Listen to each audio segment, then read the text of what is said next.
SacTown Insider Rogue Edition Chronicles, and today I have a very special guest. How are you doing? I'm fine indeed. I'm very happy to be here. Anything to push the brand. Can you please tell our audience your name and a little bit about you? My name is Geoffrey Giuliano, but I think the audience is going to know me more as VIP4 from Squid Game, the really, really bad guy. I'm an actor. I've been an actor since I was a little kid. I think my first play was when I was 12, and I've been a professional actor ever since. And although I've made 28 movies, and Hollywood knows very much who I am and hired me continually, I didn't have any public acclaim until Squid Game. So now the public knows who I am. And can you please tell our audience actually what inspired you to get into acting? I don't know. Probably I wanted attention when I was a little kid, and I had some kind of a flair for comedy and making people laugh. And it's a very similar story with any performer. Perhaps I didn't, if you really want to dive deep, I didn't have the kind of approbation I thought I should have or needed at home. And so I sought it out by getting the attention of people by acting out, literally. So yeah, there's a lot of psychological reasons why people want strangers to love them. It's like Austin Powers said, Daddy wasn't there to take me to the fair. I guess he didn't care. So that there could be some things like that. But I love, my mother used to say, you love the sound of your own voice and you love to show off. So maybe this is just a very sophisticated way of showing off in front of the world, especially taking your clothes off, as I did in Squid Game. And actually, anybody looking to get into the acting industry, what advice would you give? Well, first of all, I'd say do not do it if you want a secure financial future. If you want to have good relationships with family and friends, just forget it. Now, if after me telling you that, you go, no, I can't forget it. It's in my blood. It's what I am. It's like men who feel that they're women, they just know I'm a woman. I don't care what my body is. I don't care what I got to go through. I'm going to be this. If you have that kind of passion, then you must stick at it, and the opportunity and your preparedness will meet an opportunity and you will have some level of success. It's not like you're going to never get hired. You'll get hired. But, Morgan Freeman didn't have a proper acting job until he was in his 50s. I had no public acclaim, although I made 28 movies, until I was 68, 60, 66, 60, 67. So no one in the public knew who I was until I was 67 years old. So if that isn't a testament to don't quit, I don't know what is. In fact, about a month before Squid Game came out, I went in to tuck my son in bed. His foot was hanging over the thing. I picked his foot up, he's 14, and I put it in and put the cover over him, and there was a moonbeam coming in the window. And the moonbeam kind of landed on my face, and I looked at that moonbeam and I said, well, Jeff, you did everything people told you to do. You got a master's degree in acting. You did Shakespeare in the Park. You worked at a TV station in Toronto for 5 years for nothing. You did community theater. You did dinner theater. You did everything. Shakespeare. You did everything that you were told by people that knew more than you how to be an actor, how to be some kind of successful, well-known actor. But hey, buddy, it just didn't happen for you. You're 68. Didn't happen, man. Nice, great effort, but it just didn't happen. 2 weeks later, 3 weeks later, I was world famous. And that's where I sit now. That's great. And actually, what we're talking about today is your VIP4 in Squid Game. Can you please tell our audience, how did you become involved in all of that? Well, about 3 years ago now, I saw an ad on an actor's message board for some movie they were doing in Korea. Now, I almost always play the bad guy. So I wanted a mafia guy. I'm Sicilian, so I sent them a little tape, And then I had somebody call me from Korea. I didn't know it was Korea. And they said, hey, would you like to come and make a Netflix movie? And it turned out to be a very popular zombie movie called Peninsula Train to Busan, which you can see right now on Netflix. It's there now. And I went over to Korea and I did it. And I'm really, really proud of it. I had a little bit of a hard time in my mind making it, but when I saw the finished thing, and that's another thing too, you can screw up as much as you want because they do so many takes, they can cut it all together. But I thought I had a bit of I struggled a little bit with it, but I did get it. And I'm very proud of it. You can see it now, Peninsula Train to Busan. I play the big mafia boss in there. And when the director was looking for, okay, let me explain to you about the part I have. I saw a Netflix contract, which I don't have a copy of at the moment. I'll get one. And it said it had 14 names in a box, and the cast name, the character name, and then the actor name. And those were that said there are 14 stars of Squid Game. The public doesn't know this.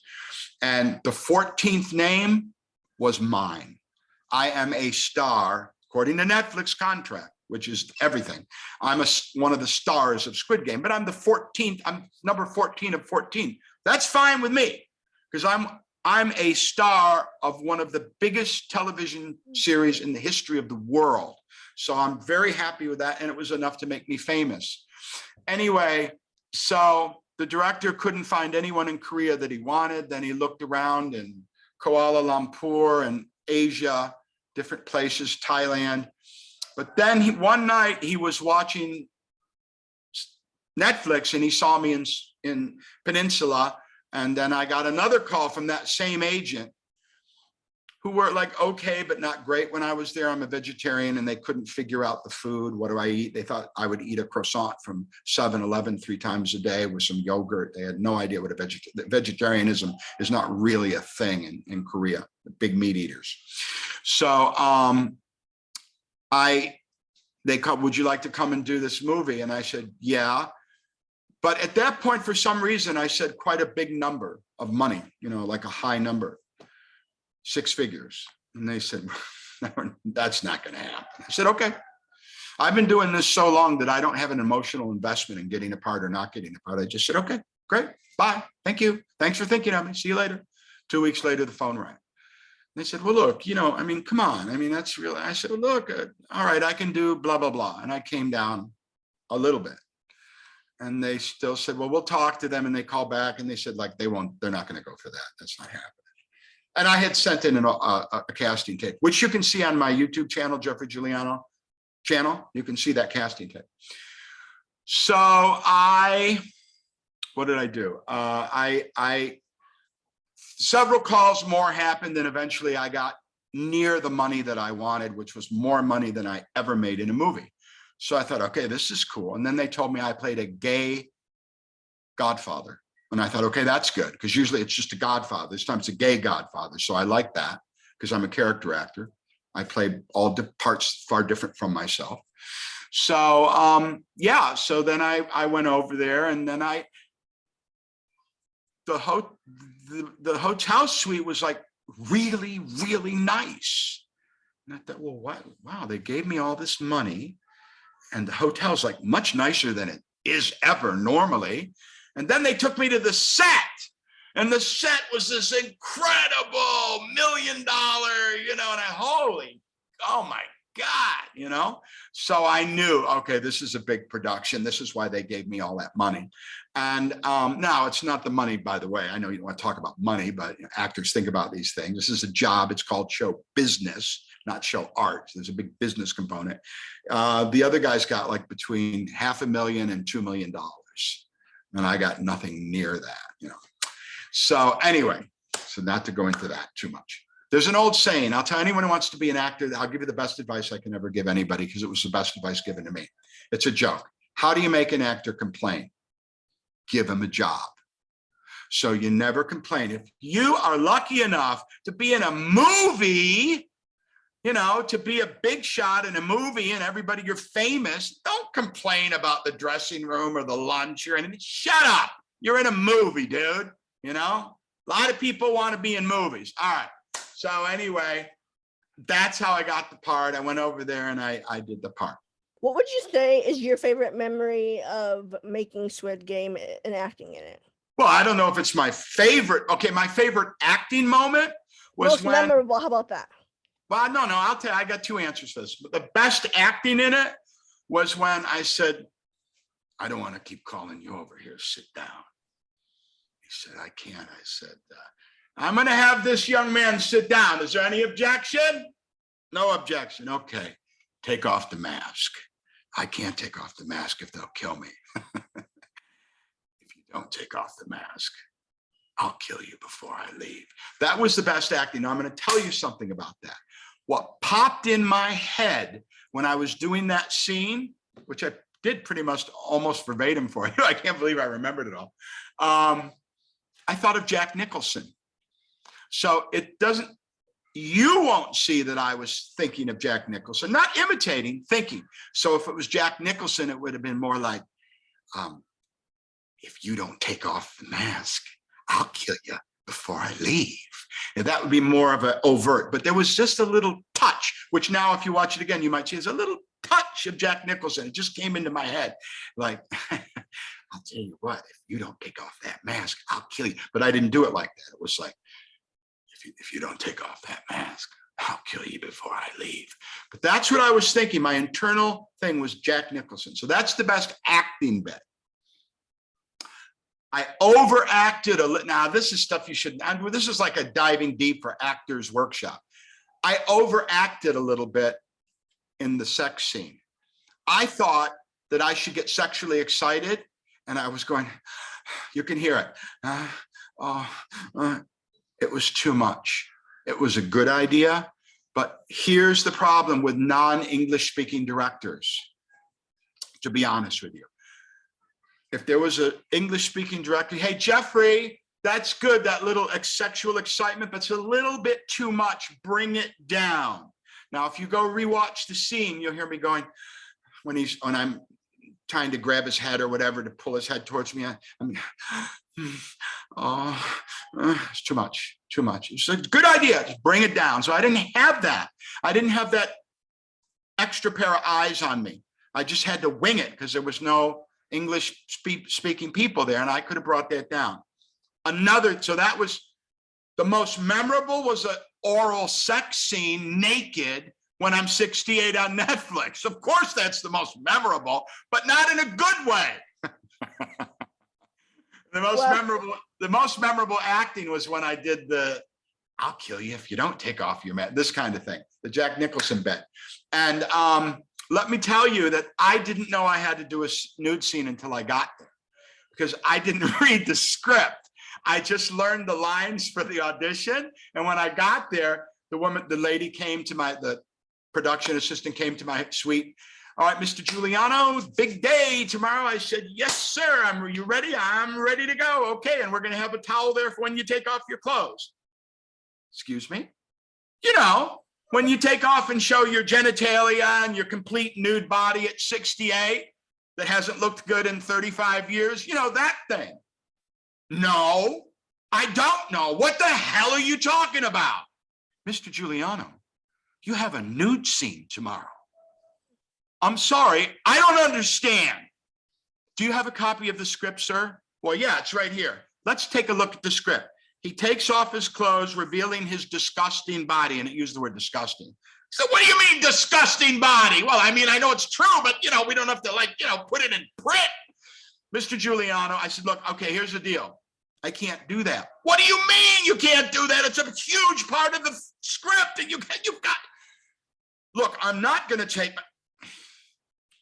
Mr. Giuliano, do you want this money or not? We can fly in. Oh, wait a minute. Okay, I'll do it. So that's all they had to say was, do you want the money or not? Because they hadn't paid me yet. You know, there's still time. Well, there wasn't time, but there's still time to fly somebody in. That's complete nonsense. But, you know, when they said, very calmly, the girl said, Mr. Giuliano, do you want the money or not? I'll do it. So then it was, but I'm not going to show my penis, which they wanted me to do. I'm not showing my penis. I'm not doing full frontal nudity. So I said, we need to negotiate that. I said, now listen to this. I said, I need to wear a robe. He's very rich. I need a very expensive robe. So me saying that is the reason that all the VIPs have those robes on. They ran out and made these robes. The very robe that I'm wearing now, fans, Squid Game fans, I'm the only one who has any of my costuming. I bought this from the production for $1,000. So, and I'll be wearing it when I come and see you in Comic-Con. I didn't have the mask, but we'll duplicate the mask. So anyway, I didn't know I had to do a nude scene. I went there and listen to this. Usually, always, the crew is like 36-year-old guys smoking a cigarette with a beard, and they got long, scraggly hair with like a headband, and a little thing in their ear, and a clipboard. This movie, it was all like 20-year-old, beautiful, sexy girls. So I had to take my clothes. I mean, I took my clothes. I was naked. You know, at the point where they said, all right, Mr. Giuliano, get ready, I just took off all my clothes. You know what? Standing there completely naked. And a woman came over from the costume department, and they had, I think it was a man. And they had like, it looked like a little plastic half of an Easter egg that was flesh colored. And they said, okay, Mr. Giuliano, sit down. And then they took this and they put it over my penis. And then they taped it with cloth, flesh-covered tape. So I had over my penis this hard plastic, big, half of an Easter egg, you know? So that, and there's another thing too. I mean, this might fall under the category of too much information. That guy, the police officer, June, they could have done that with camera angles that he was 2 or 3 feet away from my penis. But he was 3 inches away from my penis, you know? Thank God it was covered up. Now, the next thing that happened was I knew that I was going to be nude. At that point, I knew the night before that I was going to be naked in front of this, like, and he's a big star, and I don't know him, but he's a nice guy. And to me, he was just a young actor, but he's a big movie star there. They said, so you're going to do this scene with him? And I said, so that morning, I spent about 2 hours in the shower, just lathering and keeping the soap on there and putting perfume and putting deodorant on, because I knew I was there's hot lights there. And I knew that guy was going to be right next to my genitalia, and I could smell, you know, I mean, anybody, you know, Brad Pitt, anybody's going to smell. So he's 3 inches from my penis, and it took us like 2 or 3 hours to shoot that. So I believe that despite all of my efforts in the shower to be clean, I think there must have been some kind of bad smell, because I can tell you, he didn't look too happy about being down there. He was sitting on a little stool, and he just did, you know, and it was embarrassing. There was like beautiful girls that like were all the, and then when they said cut, I said, could someone get me a blanket? And like 300 people ran to get me cover this thing up as quickly as humanly possible. So they wrapped this blanket around me. And then there's the other scene where I'm knocked out, where the policeman's gone, he knocks me out. And I had to lay there for like 3 hours while they fixed, naked on the floor, face down on my, you know, my backside up for, you know, I think a couple hours or something. And they had to move lights. Okay, move the lights, move the crane, get the mic, get the filter, change the lens. And I said, again, could I have a blanket? Because they just weren't prepared. Another thing is they didn't close the set. So I don't know if you know about movies, but they always close the set when there's something like that. Like, okay, anyone who doesn't need to be here, this is another thing about no English. Okay, so whoever doesn't need to be here, thank you very much. If you could step off the set, we're going to be doing a private, you know, a scene here.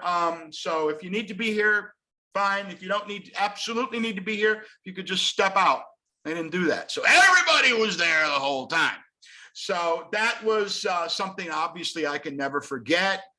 And they did not follow my agreement with them completely, which is I will take the robe off slowly and drop it, and you can show my butt. Well, they did that, but then they snuck around like this and showed my big fat stomach.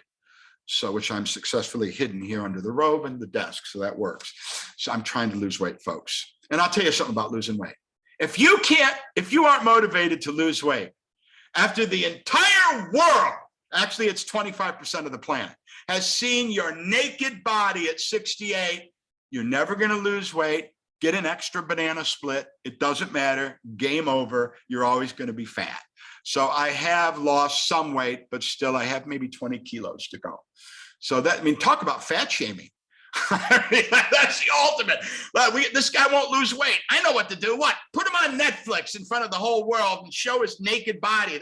That'll make him lose weight, you know? And so, yeah, so that's what happened. With the help of Crystal Light, which I like very much, I've lost about 7 kilos.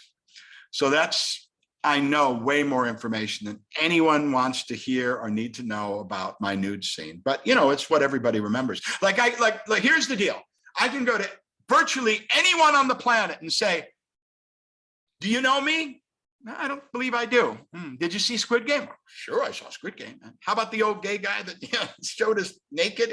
Oh yeah, I know that guy. Well, it's me. I went shopping the other day for some Christmas presents for my son. I'm in Bangkok.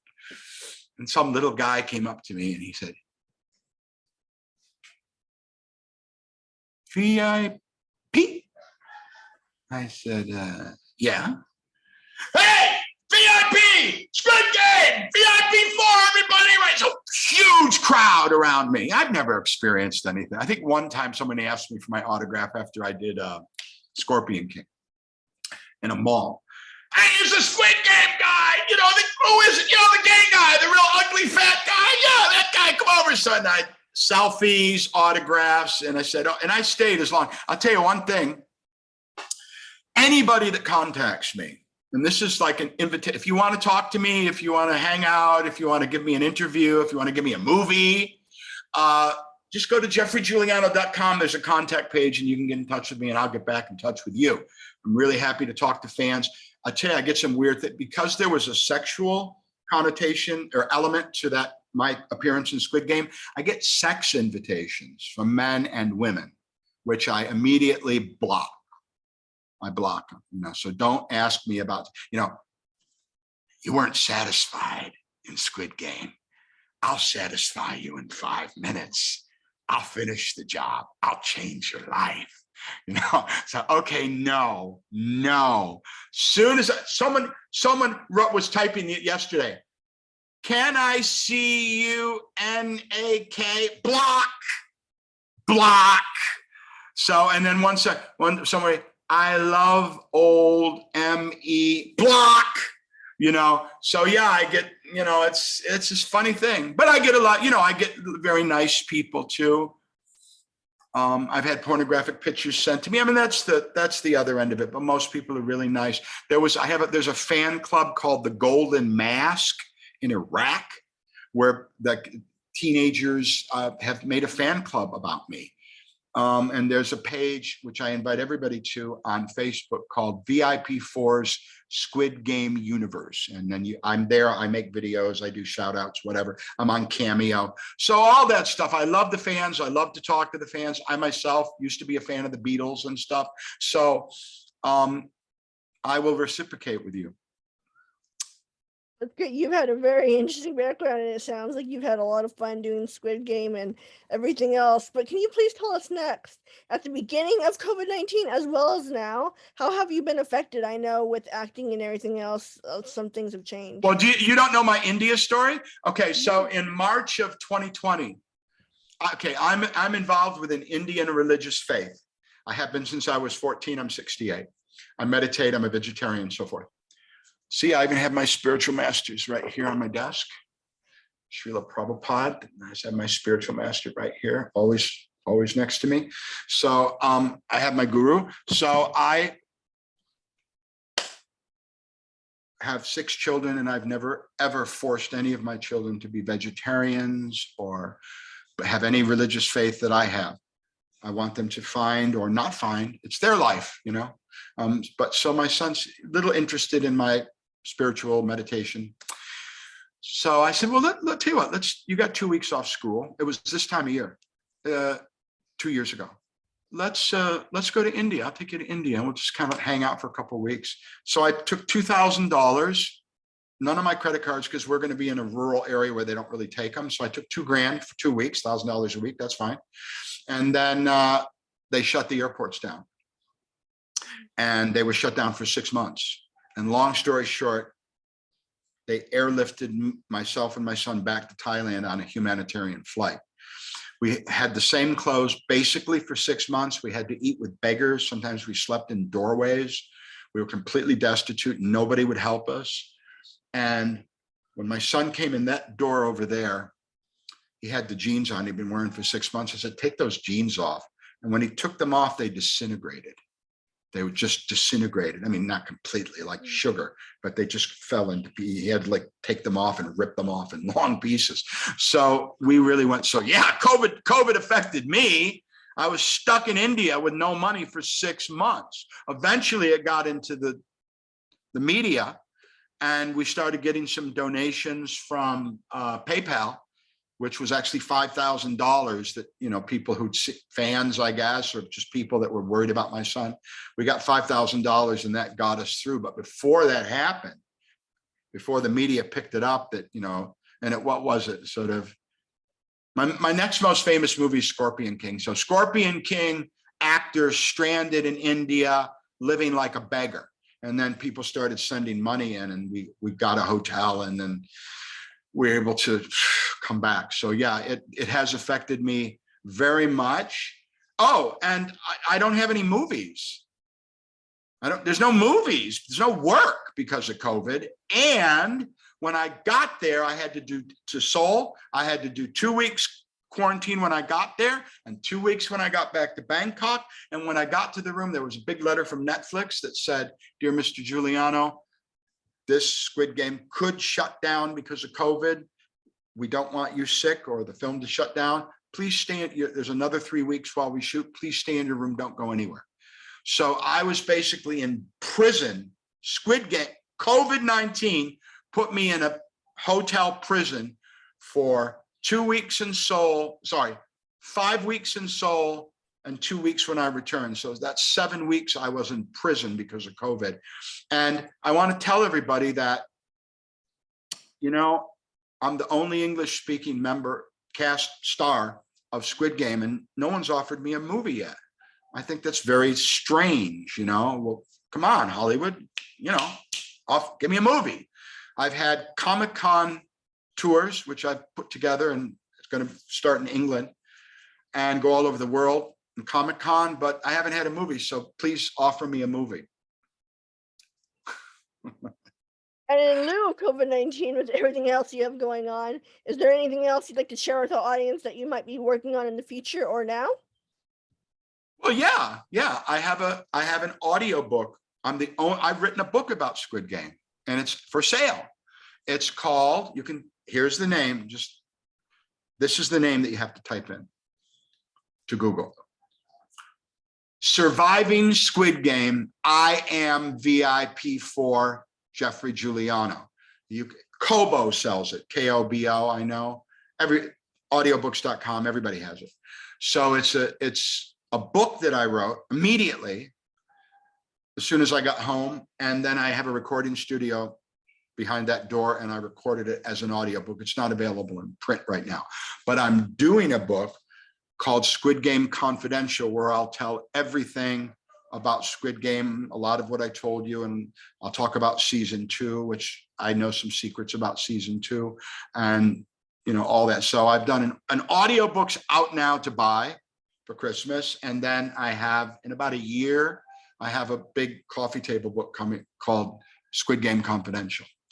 Let's see, I'm starting a new podcast, which will be similar to Joe Rogan, but I'm a left-wing socialist, progressive. So he's right-wing, he's a hunter and eats meat. So I'm none of that with me. But if you think of the Joe Rogan show, it'll kind of look like that. So it's called Geoffrey Giuliano's Dog Fight. And so we'll have this podcast that's going to be coming up, and I'm waiting to get a movie, and I'm expecting the phone to ring. I got a new agent. I have an agent for Comic Cons. I have an agent for, I have a manager for, I have an agent for Comic Cons. I have a personal manager now, and I have an agent for movies, but so far no movies, which is disappointing because I'm an actor and I like to act. And if I'm not acting, I'm not as happy, you know? Wow, you've done a lot, and I wish you luck with the Comic-Con and everything else you're working on. At this time, is there anything else you'd like to share with our audience? Well, have a great holiday. Christian, happy Christmas. Hanukkah, happy Hanukkah. Whatever your religious faith is, this is a time when family's more important than ever. It's a dangerous time. It's a time where you have to think. You can't just fly by the seat of your pants. You need to pay attention to what you're doing. You need to get vaccinated for COVID-19. You need to practice social distancing. You know, I know it's a drag. You need to wear the mask, and we need to get in front of this thing before it's killed 800,000 people, guys, and we don't want it to kill anyone in your family, anyone you love. It's a horrible way to die. You suffocate. Sorry to be so cheerful at Christmas, but we have this challenge. We have to meet this challenge together. The vaccination is perfectly safe and fine. They're not going to put a microchip in you. It's not going to turn you into a zombie. It's safe. It's free. Get vaccinated. Have a great holiday. Think about maybe the possibility of understanding the idea that if you don't have to kill something to have dinner, maybe don't. So I would say if you're young or old, well, however old you are, if you're thinking about your life and alternatives and how to make it more positive, you might want to look at vegetarianism. You might want to look at animal rights. You might want to look at expanding your circle of compassion to embrace all life. You know, it's not like, you wouldn't eat your daughter or your cousin, but you'd eat this cow or this fish or this pig or this chicken. Well, it's all life. Everything's alive. Everything wants to live and not be bothered and not be eaten. So I would say, let's try to get in front of COVID. Let's try to end factory farming. Let's try to look at more nonviolent alternatives in life. And have that beautiful kind of inclusive future that we all can have if we work together a little bit more and think about, I know America is the home of the rugged individualist. I'm one of them. But if we could kind of think more of the whole tribe of us as one people, I think we would do better. That's what I would want to say. Beautiful message, and thank you for that. But before we end, can you please tell our audience if they would like to follow more of your journey, where can they find you? You can go to geoffreygiuliano.com and there's a contact page there. And there you can get my phone number, all my email addresses. The phone number is for my office, not my personal phone number. And you can find my Instagram, my Instagram is Geoffrey Actor, GELFFREYACTOR. You can go to my TikTok, which I don't use very much. I'm not big at dancing around in my bedroom, I don't know, call me crazy, And if you want to see all my movie clips, go to geoffreygiuliano.com and click cinema. You can see them all. I'm on Facebook, but the best place where I do hang out every day on Facebook, it's always up on my screen, is VIP4s, 4 with an S, VIP4's Squid Game Universe. You can catch me there and we hang out. We have contests and all kinds of stuff. And I'll be coming to a Comic-Con near you in 2022. And I want to thank you for joining us again. It's been great meeting you and seeing all you're up to. I hope you have a great rest of your 2021 and a successful 2022. I'm Caitlin Ellis with the SacTown Insider Rogue Edition Corona Chronicles.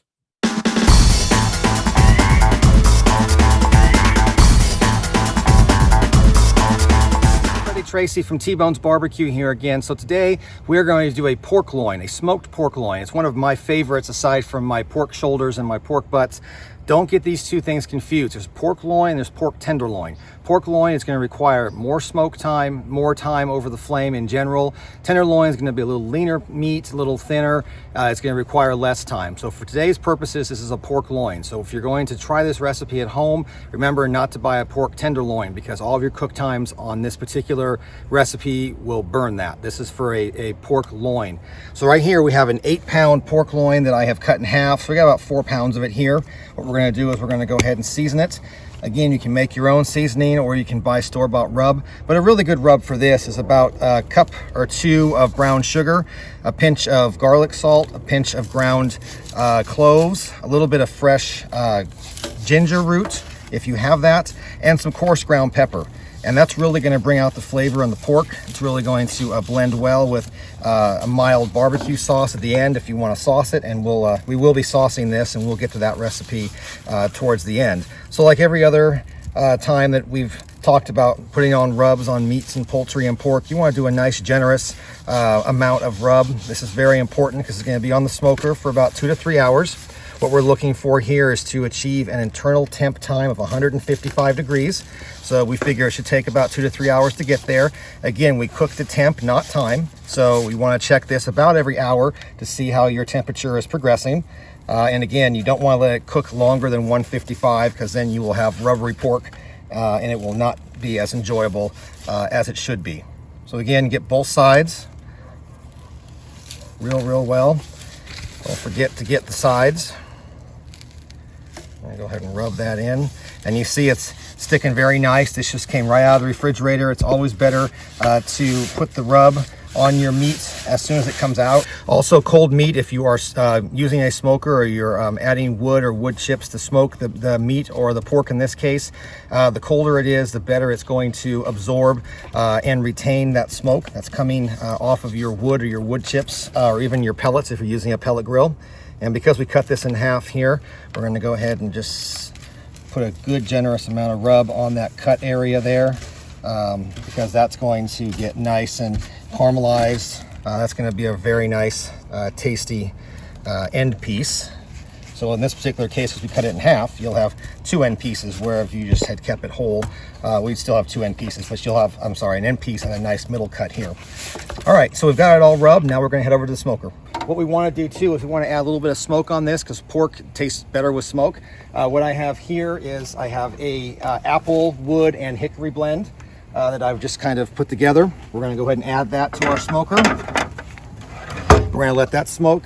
Go ahead and season and coat that pork. We're going to check on it in about an hour and see how we're doing. Talk to you then. Hey everybody, so we're at the 3-hour mark for our pork loin. We're going to pull it off the smoker right now. We've hit that 155 internal temperature, and now we're going to go ahead and sauce it. And we'll put it back in for about 10 or 15 minutes so that sauce can kind of caramelize on there, and then we should have a finished product that we can slice into. So let's just go ahead and put this guy in there. All right, bring it over here. Oh, look at all that juice coming off there. That's really good. So what we have is we have a nice mango pineapple barbecue sauce that I made. Because pork is such a light meat, this goes really well. We like to try to do thinner sauces instead of thicker sauces, but you can obviously do a thicker sauce if that's your thing. I'm just gonna go ahead and pour this over the top like that. There we go. Nice coating. Yeah, coats it real nice. And what we're going to do is when we put it back in the smoker, we're going to go ahead and put it in here with the pan so that it simmers in all that juice and that sauce that we just put on. So we'll put this back over here.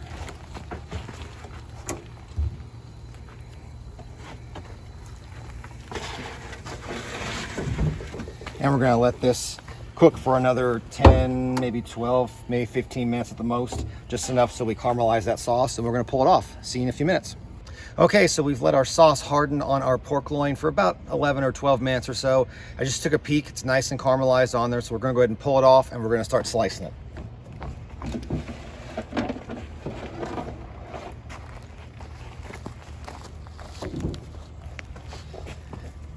Wow, look at that. That is good looking pork loin.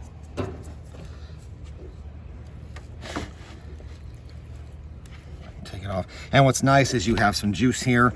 You can actually put that into a small bowl and as dipping sauce when you cut this and serve it to your family and friends, or you can drizzle this back over, and put it back in the pan, or you can just slice this up and have people just kind of run it through there.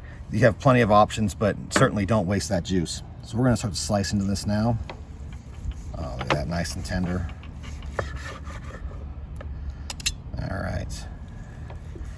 So here, I wanted to get past that end piece because that was already cut and exposed. So here's what we're looking at here. On the outer edge, see that pink there? We got a nice smoke ring, nice tender white meat, fully cooked on all sides. You've got a nice sauce caramelized on there. You've got your seasoning. I mean, there's a lot of juice coming out of there. You can also see that on top of the roast, all that juice coming out of there. It slices up very, very nice. So what you want to do is just keep slicing. Probably something a little same size as your knife blade that you're cutting with is usually about the right size to cut this. You can obviously go a little thicker, a little thinner. These make great sandwiches too, but if you're serving it for like a dinner or a lunch, these are the types of slice sizes you're going to be looking for. All right, so that's how you make a smoked tenderloin in about 3.5 hours. Again, if you missed it from the beginning, watch it from the start. It was really simple to do. Simple rub, smoke it, simple sauce, put it back on for a few minutes, pull it off, slice it, and enjoy. If you want to see more recipes like this, follow us on Instagram at T-Bones Island Barbecue. Find us on Facebook at T-Bones Barbecue, or check us out online at tbonesbarbecue.com. We'll catch you next week with more yummy, tasty barbecue recipes that you can do from your house. See you then.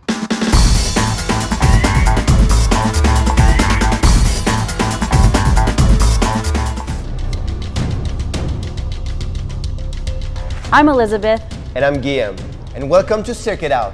the exclusive Cirque du Soleil fitness series, where we will guide you through a different workout every week. Today we're going to focus on arms. It's going to be a body weight exercise, and we're going to do it in real time with you. Are you ready? Let's Cirque It Out.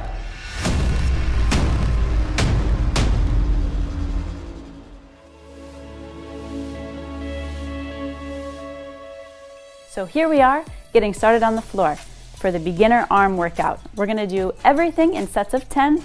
Take your time, and Guillaume here is going to do a modified version. So get started at your level, and let's start. So we're going to start in a plank position, get our shoulders nice and warm, and push back to a downward dog 10 times. So here we are together. Push it back for 1, 2, 3, 4, 5, 6, 7, 8, 9, and 10. Staying there, we're going to get a little bit more warmed up. We're going to push up and push back. Here we go. 4, 1. Push it back. 2, 3, keep that core strong. 4, push. 5, 6,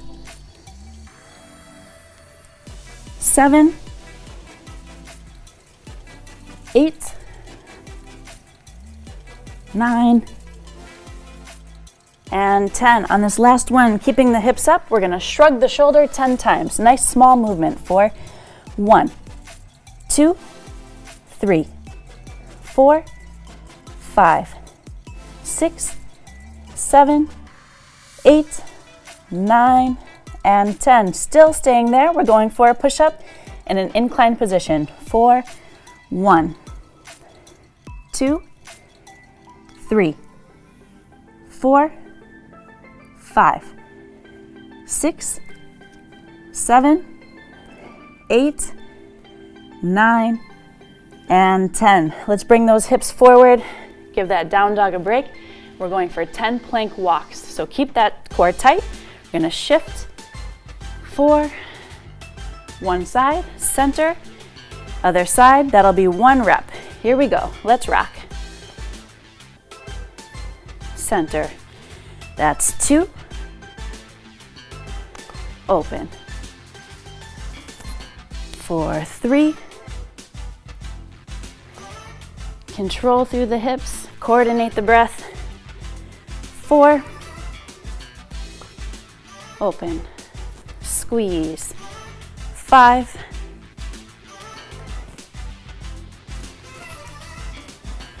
6.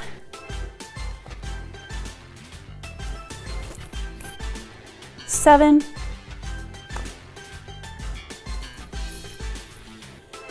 8. Those shoulders should be burning. 9. Last one. And 10. Let's hold center for a plank rock forward. Slightly shifting the weight forward for 1, 2, 3, 4, 5, 6, 7, 8, 9, and 10. Let's push it back. Opposite arm to opposite foot. So right side, coming forward. Left side, that's 1. Push it back. Right. Squeeze, push. 4, 2. Hold. 3.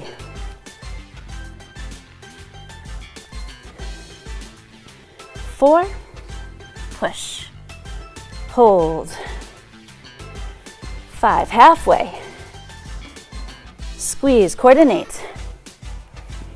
6. 7.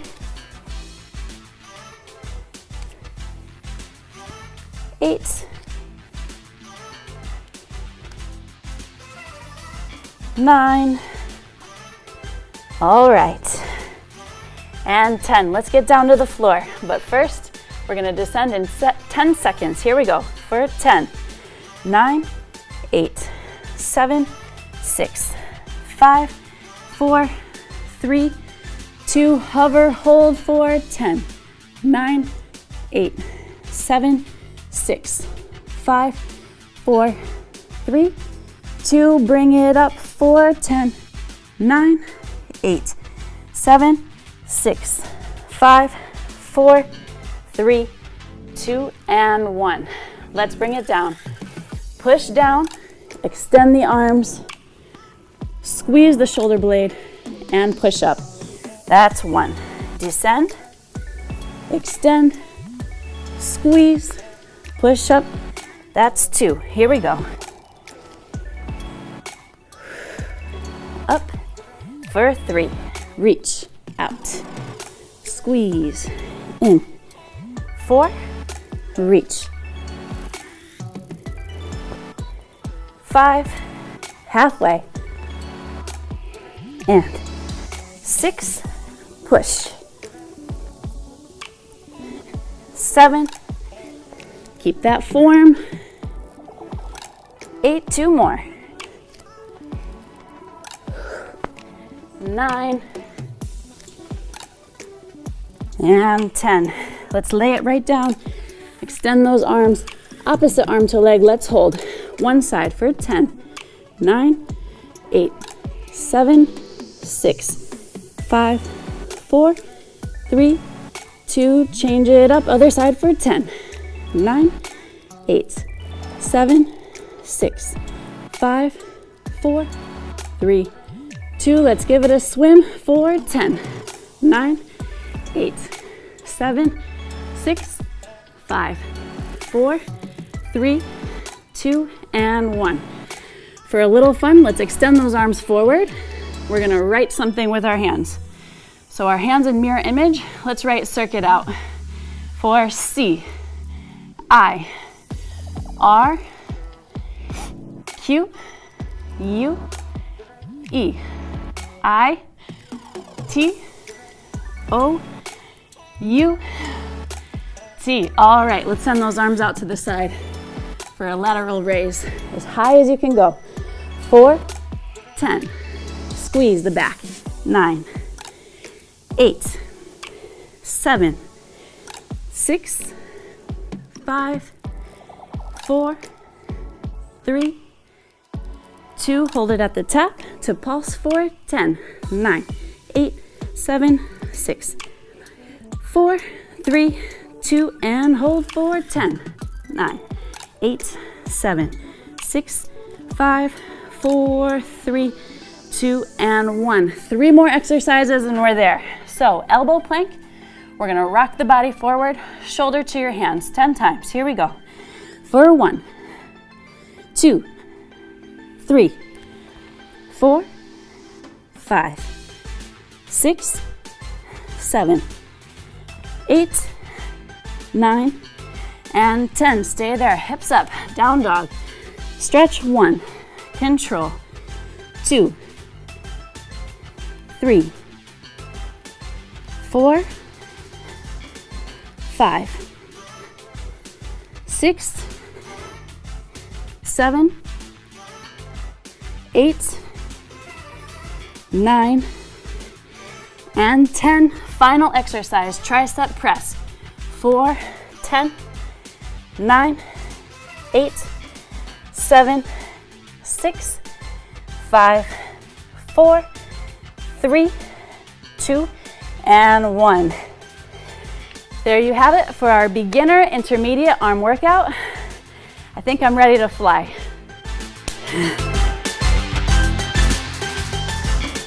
Sleep is an important time when the body heals muscle tissues and restores itself. Our metabolic activity is at its lowest during deep sleep, providing an opportunity for the body to rebuild and heal. This is essential to give the body this breather to restore, regroup, and rebuild all bodily function.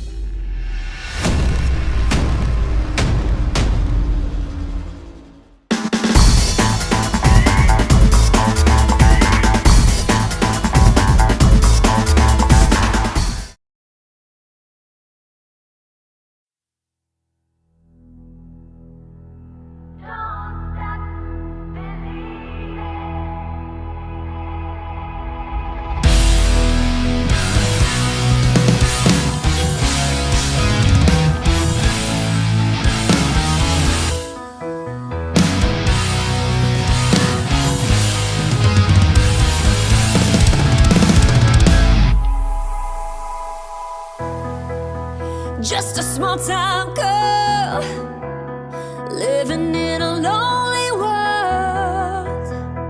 She took the midnight train going anywhere. Just a city boy, born and raised in South Detroit. He took the midnight train going anywhere.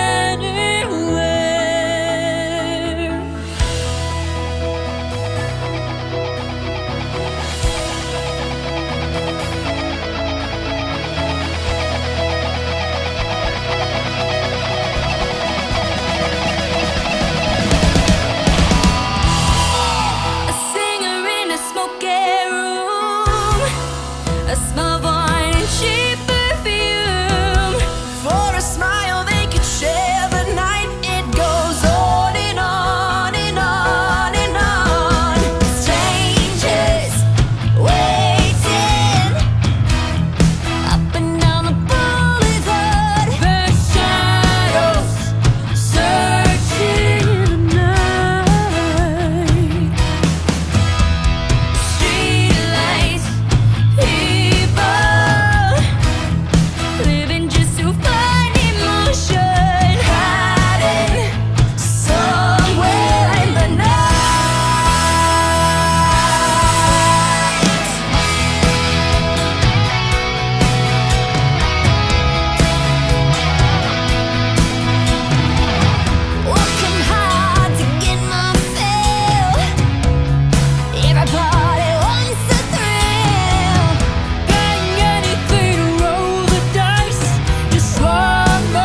the fear.